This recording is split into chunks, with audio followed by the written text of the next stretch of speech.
So 20 years ago, I was in a position where I was one of the most successful people in the world to be able to optimize search positioning on the Google search engine.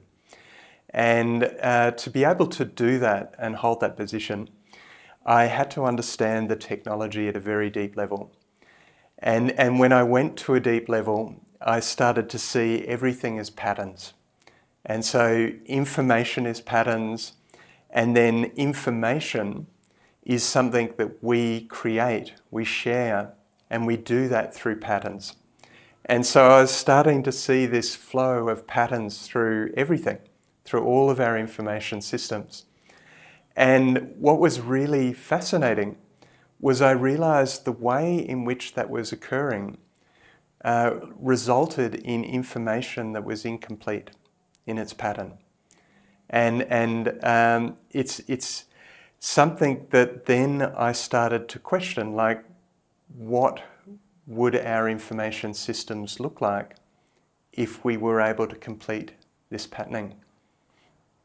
And then beyond that, I realized that actually, because it's not complete, we have technologies like Google and all these other systems that were simply trying to guess what was missing. They were trying to fill in the holes. And then I was like, wow, that's created enormous problems in the world because, yeah, it's not accurate. It's not accurately reflecting what our experience is of this world. And so at the time when I came up with the idea, the technology was not available in the world. And so I found myself building a whole lot of different interfaces that were just really clumsy and I knew weren't going to work. And so I kept pushing and pushing and pushing until the point when the AI, like these companions, started emerging, and we started getting AI that was understanding language, conversation, and it started to dawn on me that we could actually move into a conversational interface.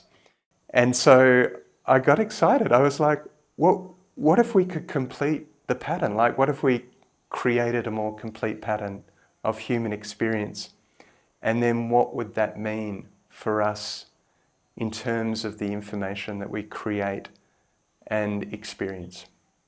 The hardest moment was about a year ago when I had a big investor that just imploded. I was completely wiped out.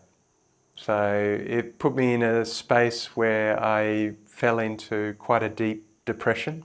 At the time, I felt like there was no possibility for this project anymore. And at that time, what was beautiful is I had all my friends around me just bringing in so much love, so much support. And through that love and support, they helped me to get back up again.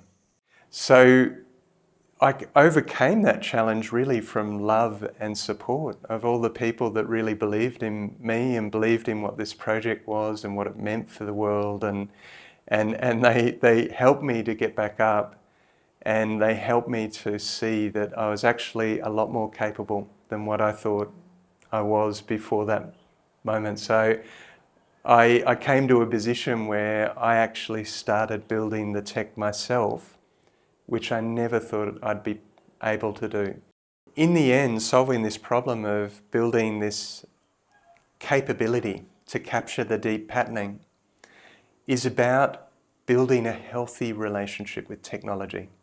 So I had a moment where I realized the role of the human and the role of the machine in a very symbiotic relationship where the human focuses on the experience they're having of the world, and then the machines focus on understanding that experience and interconnecting it with all the other humans, so that we build this new type of collective intelligence that's really never been possible before.